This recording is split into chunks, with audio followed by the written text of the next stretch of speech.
All right. Should be there, and then we gotta just turn on video. Check, check. No, see. Okay. All right, flick it. Yeah, I was doing the classic test. Then it's camera, right? Window capture. There we go. Oh,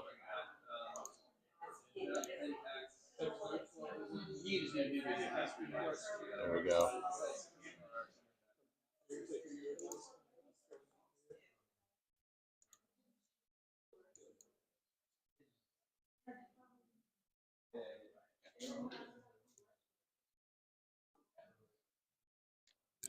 Oh, sorry.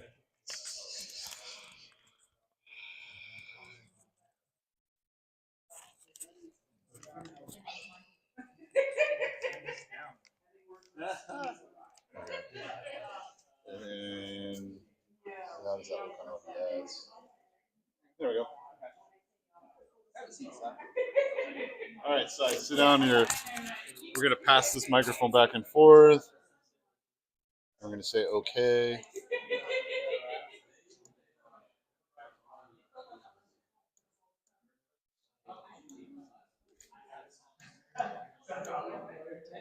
Actually, that's like you can just leave this like F11.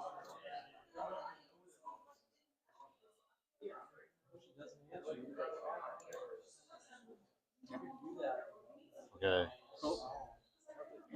And I guess it should be displaying over the camera.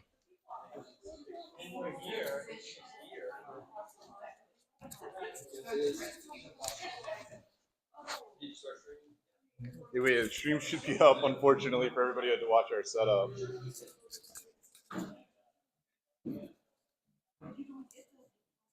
All right, hey guys, we're welcome to this. So this will be our microphone. This we only have one this time.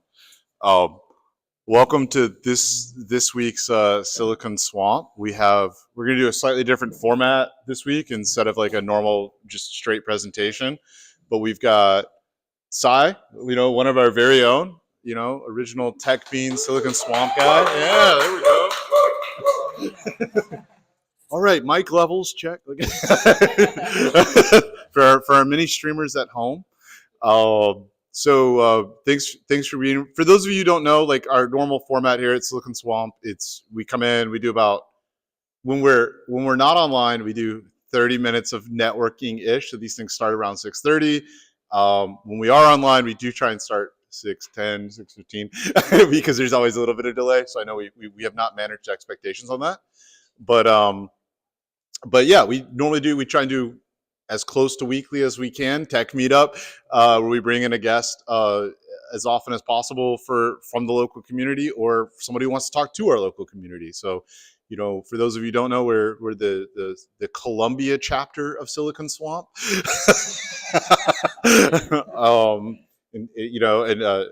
Hopefully soon there will be a San Francisco chapter that we'll try and run as in parallel. But yeah, this week we've got Cy, who's going to talk to us a little bit about high performance compute. And the format for today is Cy's going to give us a quick introduction, who he is, what he's been up to for the many of you who don't know him and his personal history. And then we're going to kind of like he'll give us a little background on what HPC is. And then we're just going to kind of open the floor for normal question stuff from the crowd, right? Because Cy is now our resident expert in high performance compute. We know it's not me. I'm running this whole show on a 2017 laptop. So yeah, Cy, if you want to kick it off, tell us a little about yourself. Cool. So hi everyone, my name is Cy. I'm a compute engineer at a financial research firm called G Research. But prior to G Research, I grew up in Barnwell, South Carolina. Those who know Barnwell, it's a pretty small town. I went to middle school, high school, and then I decided to go to USC for computer engineering. and that was in 2020. So that was the first semester of COVID, right? So I was like, so that was a pretty interesting experience. And one of the things I was, you know, passionate about was, electrical and computer science. Like, but due to COVID, we, had a huge dampener with, events and, the tech meetups and just things in general. So that brought me to research at USC. And during my research, I first discovered about AI and machine learning. So I did 2 years of research there. That's sort of when I first got dabbled into like compute, because that's like more that's like the holy grail right now of any big data center or any big company, right? Uh, they're willing to give Nvidia, millions and billions of dollars. They just can't get the GPUs. Like I mean, look at TSMC, right? They're holding a whole country, literally. So there is a huge like nuances here and there, but that was my first start with AI. But 2 years into research, I decided, hey, I kind of want to dabble into robotics a little bit. So I did a year of research into robotics, and that's sort of when I started running an organization called ACM at University of South Carolina. I was the membership chair for a year, and then the vice president for another year. And through that, I had to find speakers, and I got involved with the community here. That's how I met Carl, Tad, Chuck, Lucia, pretty much all the familiar faces here that run this beautiful place. Um, so after I graduated from University of South Carolina in 2023 December, so about a year and a half ago, I went to work for a financial research firm called G Research. We are primarily based out of London, but we essentially train models on every piece of data there is, everything from images to text to even like your stock market data, and we predict the markets. We're pretty much on all stock exchanges there is, but we do a lot of number crunching, right? Um, and if you're running at the scale that we're trying to run at, which is be in every market, compute becomes very expensive, right? If you're trying to use like AWS or something, it is going to be in tens of billions of dollars and even more by the year, right? And that's where sort of my role comes in. Whenever you guys hear of like NVIDIA or AMD or Intel, someone comes up with a new chip and they try to test it. I'm the engineer, and my team is tasked with bringing in the servers, racking them, powering them on, testing them, and making sure the quants are able to use it. Right? We use lots of automation. I mean, you guys have heard of like Ansible, and Jenkins and Terraform. We use all that cool stuff to be able to make this possible. And yeah, that's a little background of mine. Um, yeah, so cool. I mean, I think it's interesting, and I'll kick off kind of like the initial questions, but then we'll give it to people that matter, which is the crowd, because I have Sai's phone number, so I can just text them if I have questions. But tell us a little bit, because you mentioned some things that are, I think, to an extent, like tools that we've heard of, like Ansible, Jenkins, like these are kind of classic tools. But you're obviously using them in a very modern, high performance environment. Like, tell us a little bit about like what's the jump from like, hey, how I might set up Ansible on like my setup, and what the kind of things you have to consider, and maybe a little bit about like when you really, at least in your opinion, like when does it become high performance compute? Right. I think it's pretty easy to say like, my laptop, not it. But when does that change? Right. So Yeah. those are the two-part question. Like, when does it become high performance compute, and what's the jump from these like classic tools that you have to make to scale them for something like that? Yeah. So for those who don't know, HPC is high performance compute, right? The way we sort of first use it, I can tell you, is we we're trying to fight against time for us, right? Time is the expense. It's not money. It's not, well, data is, but time is what we're trying to fight, because we're predicting like an alpha. We're trying to get the latest alpha, and to get the latest alpha, you have to have a system that competes and is able to minimize time as quickly as possible. And to do that, we use various technologies like clustering, large compute clusters, and technologies like InfiniBand, which use RDMA to, 100x or 50 to 100x, depending on the types of jobs you're running of your clusters, right?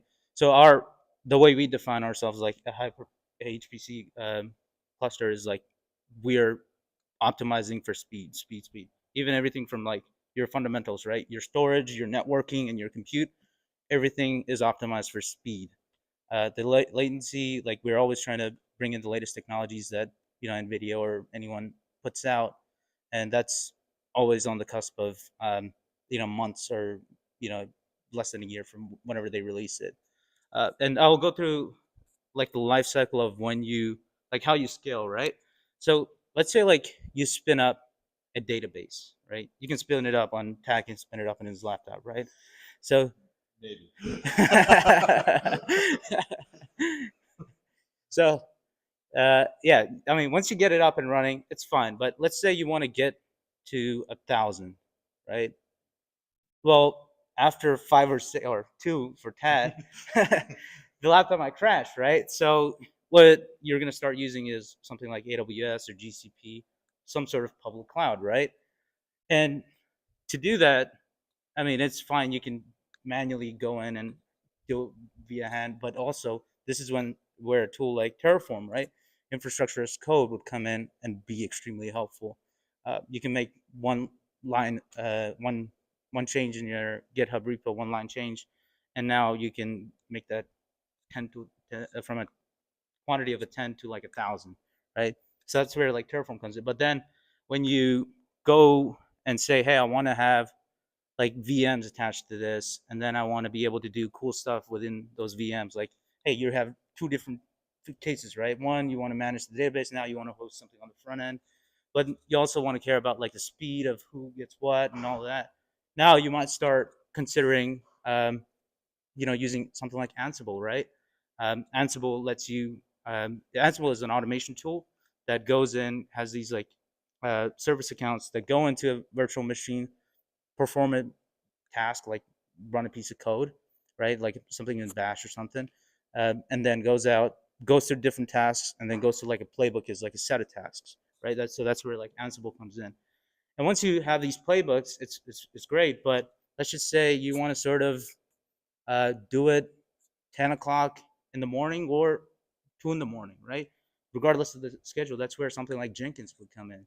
You can create and kick off cron jobs at whatever times you want and have it in a structured manner.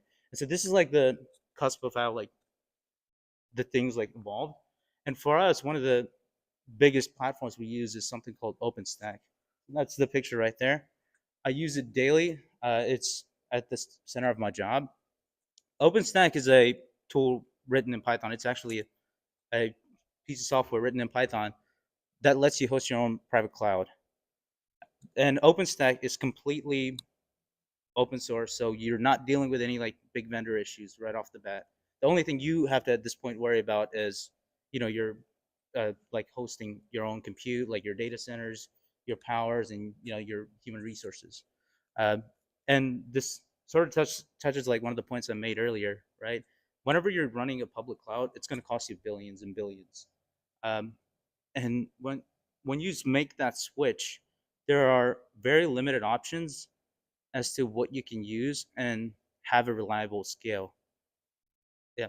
And OpenStack is one of the great tools that lets you do it because it's been there for 15 years. I mean, for 15 years since like cloud was a thing, right? We've always been, you know, constantly evolving, bringing in the latest stuff. I think there are over like 20 services now that you can run with an OpenStack. So your VMs, your, data, your object storage, uh, you know, your networking, your DNS, everything that you generally look for. You can host it locally. It's not going to cost you $1, and it's reliable. And also, you can contribute to. You can make like a change, and you can say, "Hey, I made this change," and now you're a contributor, and you can have that feedback loop. That is something we always like enjoy because for us, we discover a bug that doesn't appear until you scale to a couple thousand servers, right?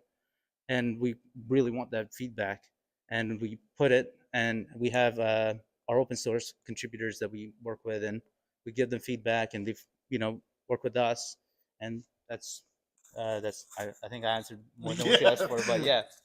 And I have a special place in my heart for OpenStack because one of the early contributors tried to convince me to leave grad school to work on it, and I was like, "Oh, this cloud computing thing, man, is that going to catch on?" And I was wrong.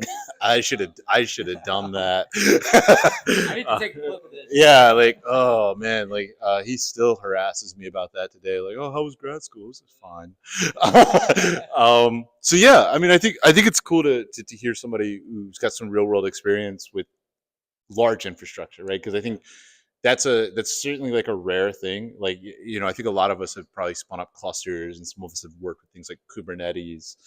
So I think it's cool that you've now, in pretty short time, I mean, like in a year, you've gotten like kind of like experience that a handful of people probably on the planet really have, of like really dealing with that level of infrastructure. How do you feel your time in university? Like, what stuff was helpful, and then like what stuff you wish, like, man, I wasn't prepared for this, and I wish I'd known going in. Oh man, pretty much like 95% of the things I do today, right? Aside from like coding, I'd say I had to learn from ground up. And I, before getting this job, I only did research. I had no internship experience. I worked with Tad a little bit. I was like, wait, Yeah. wait, Yeah, I mean, I worked with Tad a little bit, but that wasn't like high performance computing. Me doing all that. really just slamming. Yeah. Man, I'm glad we did this. This is fun.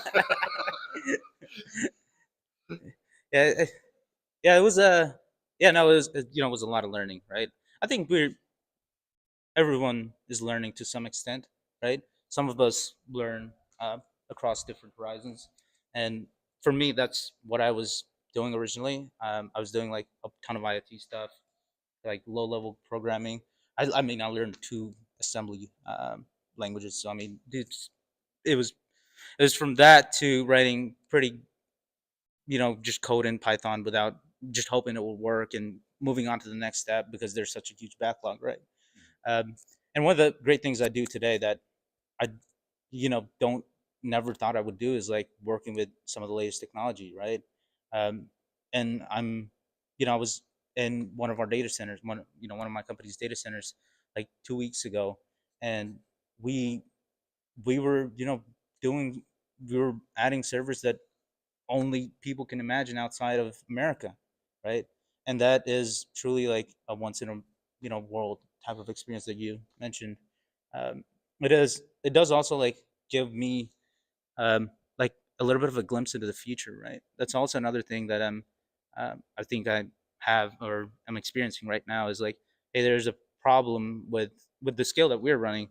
There are problems that often come up that if it happens one every million times, right? And you're doing 10 million times the particular task a day, if you're a big shop like us, that really becomes a pain in your back. I mean, you really need to like sort of get on top of that, right? And we're always like trying to scale, like bring in the latest stuff. And with that scale, there are only a handful of companies in the world that ever try to scale like that. And yeah. All right, we'll go. This you have heard from me. I'm everybody's favorite. We'll go questions. Elena, if you want to kick us I off. just wanted to kind of go into that further because one of the things is that if you're looking at everything that's new coming out, and people are trying to get things to market faster, and they're not working out the bugs the way that they have historically.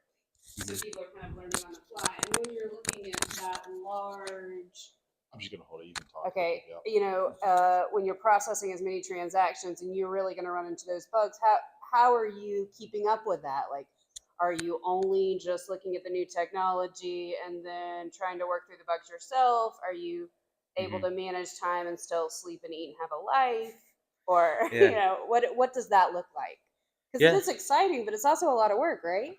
It definitely is. A lot of it is like creating a system that is easy to automate. That's the thing that I think we did a lot is we created processes in place that sort of let you they make it almost easy in a way to sort of loop back and close that cycle, right?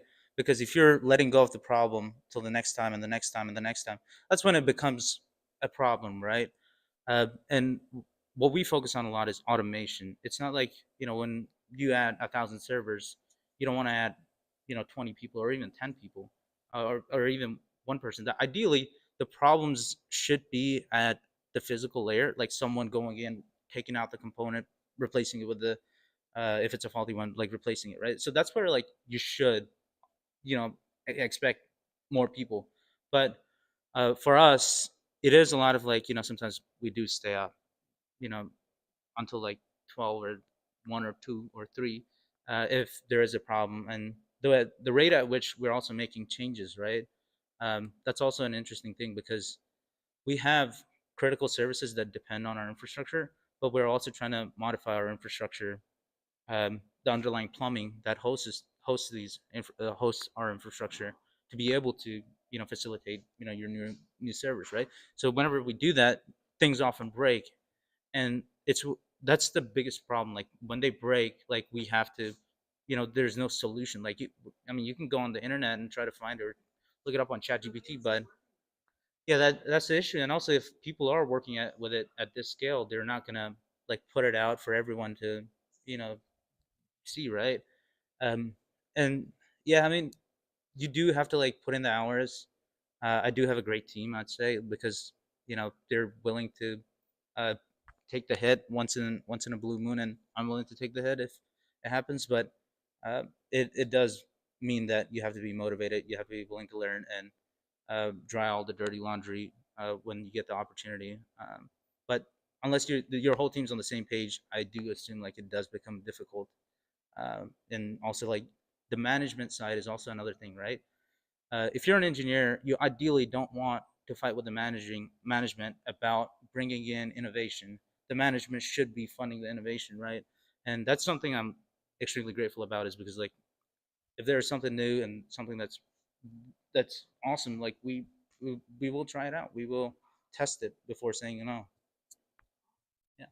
So what I'm hearing is for the young people out there that it matters the team that you're working with, because if you want to do the new exciting things, it is going to take dedication, and it's also nice to have a little bit of funding and buy-in from management Yeah. on new technologies and experimentation.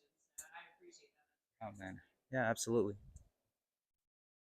It's sorry, what is the process for mention testing? What do you guys do? You test at the scale, you mentioned latency. Yeah. What are the tolerances for latency? How do you verify? You just trust the vendors when they say that their hardware is going to produce at a certain Yeah, level? yeah. So yeah, no, that's a great question. We recently, one of the things I started working on is with this piece of technology called InfiniBand, right?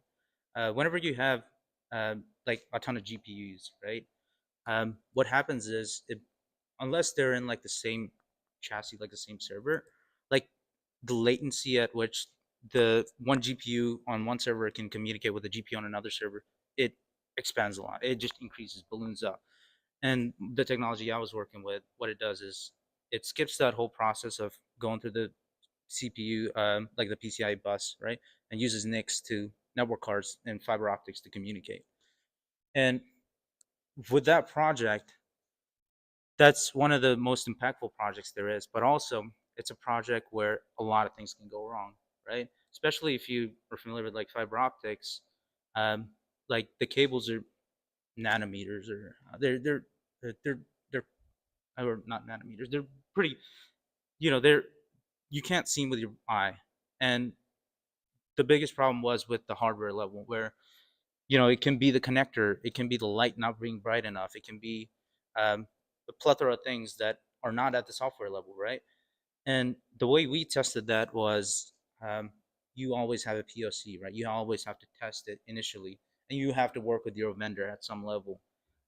And things do break, and there has to be that mutual understanding of, hey, X is going to break, and we need to work on it and make sure there is a fix. But testing wise, we do see a lot of issues during production. Like it's not like we have the holy grail before we build a data center. Things break, but our testing is like, hey, can we put up a server and run without it burning up? That's step one. And then after that, can we make sure like it's reliable, right? It's over time, it's not gonna like degrade. And each step we're feeding back to the vendor. We're like, we use HP and we tell HP like, hey, this is the issue. What's that? And it's like a phone call or email or a message away. And we do that constantly. It's a daily thing. I mean, I was doing it before I came here, so it was like, it's always happening.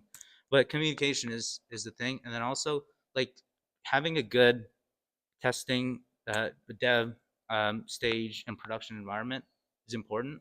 Like I think people often um, take the structures to granted a lot, especially if you're in like a system like I'm in. I'm already here, right? But if I had to start off, like creating a dev environment that is easy to work with, where some engineer goes in, screws it up, and doesn't leave the stuff behind, right? That's another issue I see quite often. Like you go in, you make your change, hey, the project is a success, but you left all your stuff behind for someone else to deal with, and creating processes that sort of you know fix that engineering. It's like a manual issue, right? It's not a problem that can't be solved. It's just like something that just needs you to go through the motions of you know taking it back to step one where it's reliable again. Just little things like that. You mentioned vendors. How do you guys manage your relationship?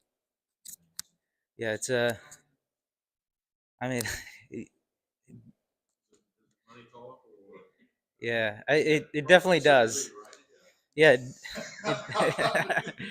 it, it does more than talking. It gets people moving. So it's yeah, that I mean, you do have to have like if you can't be nice to your vendors. That's one of the things I learned is like if you're nice to them, you're not gonna meet your deadlines. You're not gonna innovate. Like your vendors are gonna give you a hard time, and whenever they do give you a hard time, make sure you have valid proof, right? That's another thing I learned was whenever I make a statement, I have to have proof backing it. It has to be concrete evidence. I can't just go and say like, hey, I'm seeing this random thing, I don't know what's going on.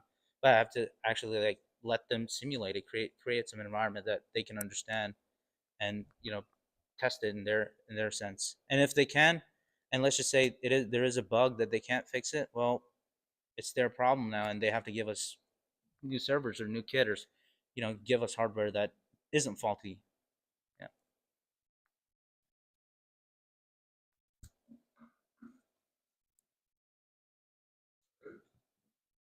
So what are we talking about here size wise in terms of how much equipment do you have in like your dev and your stage and how much you're running in your production and how much Oh man, supporting your infrastructure? that's Rough numbers, rough numbers. I can't answer those Everything questions. I can't answer those questions. I mean, it's just like my company's, but I can say that like you. I mean, if you're like a one man shop running your own little thing, you don't need you know 20 servers in your dev environment, right? Um, one or two or three would work fine. Like one of the things that OpenStack lets us do is, um, like to have your environment up and running, you need these servers called controllers, and controllers are what um, they're the hosts that manage your server and like all your compute clusters in a data center, right? If you're trying to perform an action and you always need an intermediary, right? Your controllers are your intermediaries. If you're running a service to manage like a database to sort of keep track of all your servers, right? That's run on a controller, and you improve redundancy, like add multiple controllers, use like clustering like MariaDB, uh, and in that case, you only need like three to have it up and running. But then you can have 10,000 servers, 20, 30,000 servers. Ideally, you bulk it up to like five or six or seven. But it only takes a handful of servers to maintain that environment, right? Um, so it just depends on what your goal is, but just make sure you can work with it and you're like it's adaptable to the future. You don't want to sort of always deal with these hardware problems, or like you don't want to deal with problems that can be fixed at an earlier stage. Ideally, we were looking at like 4 or 5 years or 6 years, right when the vendor contract expire. That's when like you sort of get in the new kit, right? So assume like your dev and stage environments are to be sustained for X amount of years, which is anchored to some metric out there. Social engineering research. So you've been around, you've been there for 15 months. What have you seen that has been the most impactful changes over the last year? Oh, good question. I feel it's just, I'd say like the technology wise, it's this InfiniBand stuff. I feel like it's gonna stick around because the speeds that we're seeing, right? It's like imagine if you have a brain, right? And you just to increase the size of the brain, like you can turn a brain of a rat into a human brain by just adding more servers and using InfiniBand. It's very much possible to do it. Um, but beyond that, I feel like compute is going to be a difficult thing to always have reliable. Like things are going to break. Just make sure you have policies in place to sort of keep up with the breakage and assume things will break, right? That's another thing. I do see people like I went to a conference once and someone had problems all the time, every single time, because they were trying to optimize for every little thing there is, and in the end, one optimization on one side breaks something on the other side, and they try to optimize that and it breaks something on somewhere else, right? So over optimizing is another thing that I see. It's pretty common, right? So keep it flexible. Oh man, I, I I'm not too familiar with it, but I've heard headlines. Yeah, so I mean, they actually have a program that goes and randomly breaks and turns off things in their environment, so that way they know that their environment will work correctly if something real happens. So I've seen that on large computing Yeah. Oh man, that's scary. Yeah. Yeah, we do things like like rebuilds, right? That's an important thing. Like rebuilding your stuff and ensuring that things don't break after a rebuild. I mean, the amount of times I've seen like people, not at my company, but at like these conferences, right? You know, the like you go to these talks and the speaker would ask how many people here do rebuilds every 3 months or 6 months, right? And the amount of hands that goes up is like 5% of the room, right? It's very low. And things do break during rebuilds, but it's important once you have that structure in place. It's very easy to like sort of relatively maintain. You add a couple things here or there, as you go, right? But it's more manageable when you do it that way. But yeah, I can't imagine like waking up in the middle of the night trying to like decrypt some bug that's there, and it's not gonna be fun, right? You can slack off during the day, but during the night when things break and you get that page on your phone, yeah, uh, good luck. bringing back nightmares.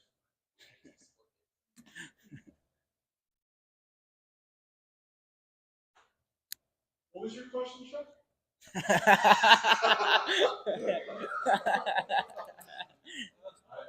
very silly. I'll feed another question. Oh man. No, this is Yeah. when configuring InfiniBand. What do you think? Uh, I think it was a big transition because I remember, when you left and you headed out. I mean, you were young guy. This is your first. This is your first job. And now that you're old, yeah, maybe 2 months later, you're like, Oh oh, man. But what was some you thought, at least in the beginning, some advice you got that you thought was like helpful in that transition? You went from French university to a very high performance job, right? Like not just compute, but like, well, what's some advice? Dude, I remember a couple of guys here actually told me this was like, oh, there's a reason why they're paying you a lot to go and work, right? There's a reason why like people are paying this much, and that at first I was like, I just didn't really understand. Like, hey, there are things out there that you can just do, and your problems miraculously solve, right? But it's like a lot of it is like consistency and just things like that. When I was, you know, as you know, like I was pretty consistent with a lot of things I did. At least that's the feedback I got from you, right, compared to others. And that was one of the things I saw immediately when I went to my company, was a lot of the people they're quite consistent with how they work. If you need to get something done, there's like an actual plan, like not just trying to wing it, right? You get a plan, you go through those motions, and then you present it to some person or some manager, get that feedback in, and then go and do your thing. And just things like that, I sort of knew, or had in my head like, oh, you do this, you do that, but never really like experienced it. But when I went through and experienced it, like like you said, right, like confluence, right, documenting things properly. For those of you who don't know, like I think Yeah, like yeah, so yeah, for those of you who don't know that about me, because I don't think people would suspect that. yeah, No, Knowing definitely me, not. dude, I was chaos, and, but I'm yeah, getting on like, oh, yeah, no, yeah, no. Like, I worked in medical for a long time, and so like documentation, yeah, I'm actually. So yeah, dude. for those of you who don't have that frame of reference. I can give you an actual use case where for us it's extremely helpful. Is we I mean, we have our own, like we use Slack and we have help channels, right? And during those help channels, you often get a ton of requests like, hey, I need to do this, I can't get it, I have to do that, I have to do this. But often what I see generally happen is, like, you go in, someone tries to explain it, someone tries to do it, but then it doesn't work, and now that's like an engineer's time. They could be building something rather than helping a person, right? I mean, selfish as that might sound, but you when you document things and create like a self-service like system, right? Before they just come to you, rather than them just coming to you, like they go through like a set of readmes or some confluence pages, tries to find like simple search, right? If it's there, it's there. If not, hey, how do I do this? And if you're an engineer and you're trying to help them out, ideally you're creating a doc in the background and you're adding it to the collection of documents you have, right? And then the next time someone sees the same problem, you attach that readme and maybe a pull request or two or a Jira ticket that they can follow, and there you go. Like they can do it by themselves. That's like one engineer versus two, right? Yeah. Yeah, and I mean to follow up on that, because I am a pretty inconsistent guy, and the kind of work that I do like allows for it. Like most of the work, like Sai kind of boots suits. I'm kind of like the guy who works in the inconsistent part of your company, whether I'm process engineering or doing R&D. Like, you don't call me in to like do a regular process. Like, it's like, oh, we can't figure out what the metric is for this process. Somebody Yeah. needs to dial it in so we can have a KPI. And that's like what I do. And I think when Sai first took his job, like a friend of mine sort of told Sai, like, that's the opposite of like how your career will go. Because he was like, like 90, I forget exactly what my buddy told you. He was like 90 to 95% of your job will largely be improving and fixing things. He goes, Tad's different. Like he works almost exclusively on greenfield projects, which most people don't do, right? And that is what I've done. Like I'm an R&D, and but what that comes from and why I document is because like I'm a really inconsistent guy, right? Like everything Sai's telling you should be. I'm Oh, come on now. You're my inspiration right now. When I was here, like. Consistency is not right. Oh Like, man. I be a more because of that. When I was 18, I worked in a lab. I worked for a guy who painfully made me document how to turn machines on. Turn the main power on, press the on button. Annoying, right? And we had to keep that all in our lab notebooks. We had to write by hand. And I always thought it was a huge waste of time. But he was right. When we run into problems, I I was being inconsistent usually. I'd come in, go back to your notebook, what did we do different this time? Right? And to this day, when I run into problems, and this is like a result of like why we have a confluence, usually I have one to open while I'm doing stuff. The worse it gets, the more I'll knock. Right? Like I'll start like maybe the only really good habit I have is like the worse the problem gets, the more I start writing stuff down. And it's a good habit, and it's gotten me personally through a lot of stuff because like I said, I mean, I think the goal is always to be consistent, but the more inconsistent you are, the better it is to have some fault tech and like a record of which it is. I'm a huge doc nerd, but I mean, most of these problems come down to consistency. If you can be like Sai, and be a guy who shows up to work on time, does his homework. These are all things I never did. Oh man, I know I'm harping over here, but I'm harping just because I think, hey man, if you know want to be a superstar, Oh my gosh, you know, this like, is. this is how you do it. Right? And you want to be the guy wearing Hawaiian shirts. All right, next we're out of. This is dying. I don't know. You fix it. Hey, Sai, how many people are on your team? Repeat the question. So Chuck asked how many people are on my team, right? So the structuring is we have an ops team and then an engineering team, right? So the operation team deal is like your front lines, right? And this is for like your networking team or your storage team, and the operation team deals with the customers, and then if you can't fix it, you go to like an engineer who's like a more experienced guy, right? My team is about 6 to 7 individuals, and the engineering team is like way bigger, like two times our size. Yeah. And how many servers, GPUs, however you would measure you guys? Oh man, that's yeah, that's I mean, it's gonna be in the thousands, right? If you just it's in the thousands, but it is a lot. I mean, would we yeah, it is to a point where we have our own data centers, and the data centers require a lot of people, and we yeah, I mean, it's unfortunate I just can't share the numbers, but it is um, way more than what anyone can, or at least what I comprehended initially. It's you'd require multiple teams to facilitate not just compute. You need networking, right? You need storage, and you can assume that their teams are just as big as mine. So it is a pretty uh, well equipped. And there a lot of variety in what you're doing, or is it the same thing? Create your single server and get them online.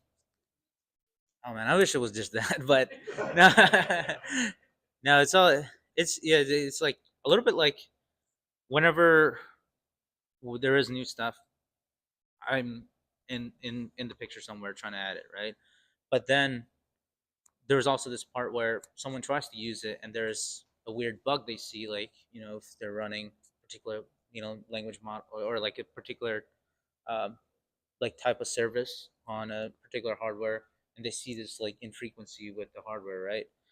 Those are like things I also work on a lot. I also work on like reliability stuff, right? This like rebuilding like your instances, and my team has a lot of VMs and servers to manage cloud, right? And I also partake in ensuring that those are up to date with as far as like patching or scheduling downtimes if there is a problem with that service, or like a server that's running a particular service. Like we have to someone in my team has to like go in, look at it, fix it. And sometimes the fix is like not a simple like running a Jenkins pipeline, right? Or like an Ansible playbook. It's more like you have to go into the server manually with like someone else watching you, and then you perform like some operation or troubleshooting to find an issue, right? And then there are also things like going and swifting through the elk logs, right? Or your Prometheus metrics and trying to find some anomaly somewhere. And so it's a lot of things. You guys proactively track the life of Okay, so the question is, do we track the life cycle of a hardware and proactively model the age and things like that, right? So yes, everything is tracked somewhere. That is one of the cornerstones of how we manage. It has to be tracked. It has to be sort of put under like there are a lot of metrics, right? You have to sort of establish before you even build a data center. You have to ensure you know what how the data center is going to be laid out in the first place, right? What type of servers, how much wattage and energy you're going to use, and then you break it down to like, hey, how much this server or this rack or pod or uh, set of servers are using, and then at, on top of that, you look into getting metrics at the OS level, right? If you're running a hypervisor, you want to say how many you want to track how many virtual machines are running on a hypervisor, right? And then on top of that, you want to track the OS and the patch levels of the VMs that are running on top of the hypervisors. And you can go on top of that and say like, hey, there's like a Jenkins, uh, like slave and master running on that on this particular VM. So now they have their own dependencies, right? So you gotta track that. If there's like a change in the organization and say we move to the latest Ubuntu version, right? Make that hop every 2 years, then that means we have to actually get the data on how many machines we have to update, right? So there is a lot of tracking that goes in, and we're always like updating our Prometheus metrics to be able to capture that. So it's been quite a few years. I did HPC work. Didn't do any InfiniBand stuff. Did stuff I was in my like scars. What are you seeing now with HPC failures? Is it driver related? Is it hardware card related? Is it chassis related? Or you said it's not so much software, right? So what sort of things do you see? So the question is, where are the breakages, right, in the entire life cycle of a server, and the exact points, and it's it depends on this hardware a lot. If you're buying a hardware that's brand new, you're gonna see a lot more hardware related issues, right? Um, I mean, this is pretty well known, but like even things like the type of screws they change or the paint they use, right?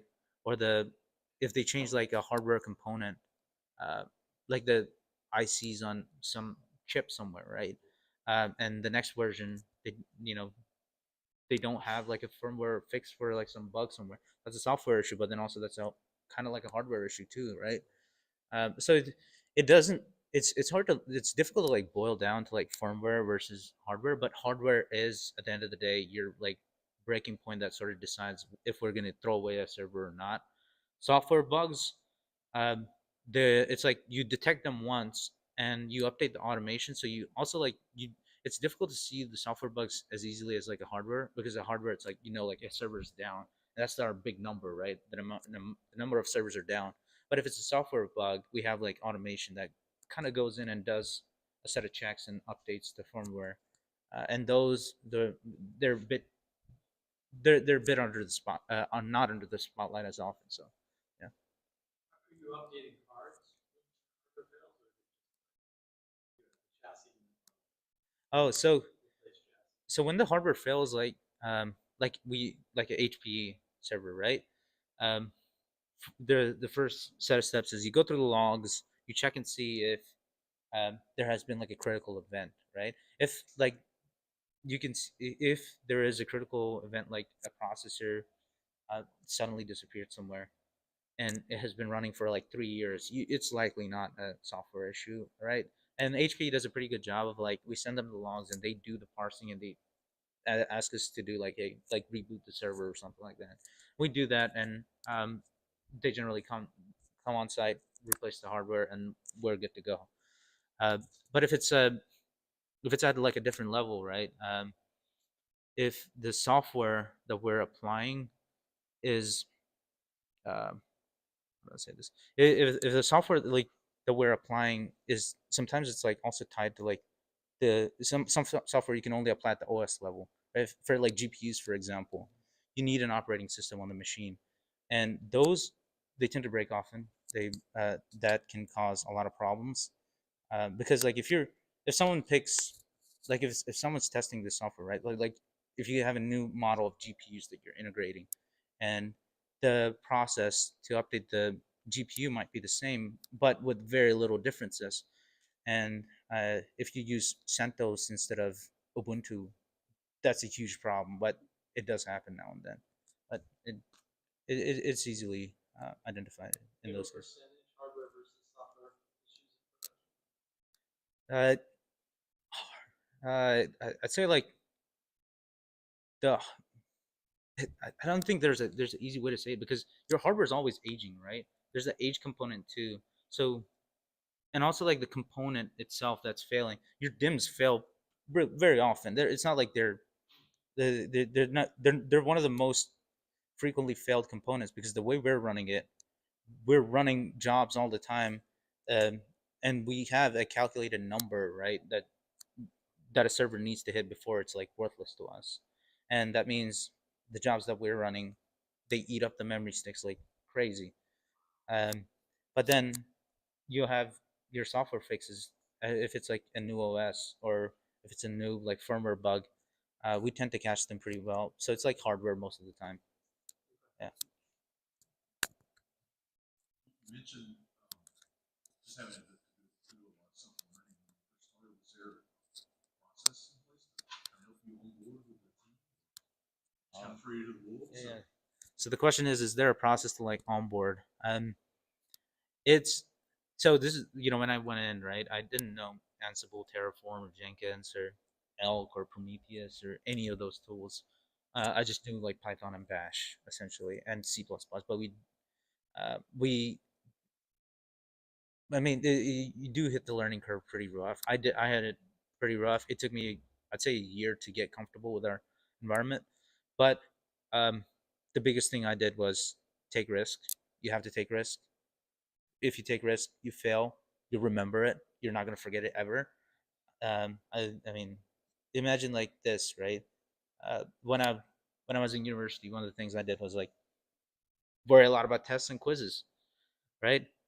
To be honest, I don't care about that as much. But one of the things I've worried the least about was, my side projects, right? They were just in the background, but those are the things I remember the most. And same goes with me learning as I go, is the things I frequently remember is me going and doing something in production or writing, changing the automation somehow. And that's the time when I learned the most. That's when I learned the most. Like, so, and yeah, and then also you have sometimes when you're answering other teams questions, other teams, so they're placing a bit of trust in you, so you're a bit more attentive, and it's like your team is putting the trust in you to represent the team as well. So it's a two-way street, and if you let the young engineers or your junior engineers do that as often as possible, I think it's one of the best ways to learn. I think that in engineering, failures are right. Yeah, I mean, absolutely. the scientific process is critical. Yeah. We do. It sounds like you're in an organization that allows you to fail. That they embrace the fact that we're going to fail. You mentioned risk. Yeah, you do need to like iron out the processes, right? Like how do you deal with the incident? What is an incident? Like how do you do production changes, right? Sometimes whenever you do a production change, you might piggyback a PR that someone pushed, and you I mean you might not be the culprit of the PR, but you did roll out the change, right? And when the things like that do happen, if there are processes in place that don't focus on putting the blame on the person, but rather like the system of procedures, right? And iterates that process rather than putting the blame on the engineer. I think it's more fulfilling and it's a better way to learning and innovating than just putting a blame on an engineer or taking away like points or some system where the engineer is like um, the value of risk to reward ratio whenever an engineer goes and wants to willingly try something out, it disintegrates whenever you have policies that punish innovation or the risk of failing um, rather than innovating. And it seems like some of the automation, because when you're automating everything, you're removing the people from the process. And so then people are less likely to be accusing others. It's more of a let's help each other figure out how to get to the next point in this automated process. So Yeah. Oh man. Yeah. Clearly management investment for that. That's a great point. Like automation, that's also another push, right? For us, a human can't like a human has limits. Um, we can be the brains, but we can't be the mechanics of the daily processes every time, every second, every time something fails. Um, if we if you have a team of 10 people, right, and you discovered a problem, if you have automation, then that means 9 others don't have to learn that or go through that same process, right? And if you document it, someone does go through that, then that means they are able to learn by themselves, and now you cut the learning time from like an hour to like 10 minutes of reading a document. Right? And the mental strain it puts on an engineer when you have that versus them dealing with it in the middle of the night when something breaks and some other team is depending on it. That's there's huge benefits to doing the the first. Okay, we're at 7:30, so I'm gonna Sai, last words from you, and then I'll make announcements. Oh, sweet. Yeah. I mean, no. Thank you guys for coming. I'm happy to be here. Feel free to reach out to me. Yeah. Connect with me on LinkedIn. I always enjoy speaking with folks in Colombia. I'm from here, and I want Colombia to grow. So feel free to reach out. He's also sometimes on the Discord. This Yeah. is a plug, shameless plug for our Discord. Hey. There's not much of an announcement. Hiatus next week, right? And then I'll let you guys know whoever I sucker in for the next talks following that. So we're working on getting some guys on the schedule. Sai, thanks again for being out here. We will obviously I head back to SF for those of you who don't know in the next few weeks. So we'll while I'm here, I always try and do more of these in person. We're working on some changes on the in-person stuff as well, though, because we want to keep that going even when I'm not here. So that's in the process. We're going to keep working on it. But yeah, that's it. And big round of applause for Carl, who we suckered into production. We tricked him. I just asked him to open the door, and then I made him work on the laptop. It's fantastic. And Brady, and Brady with the screen. Brady. So yeah, team effort here. I don't do anything. I just show up and I'm loud. That's my whole thing. So thank you all for coming.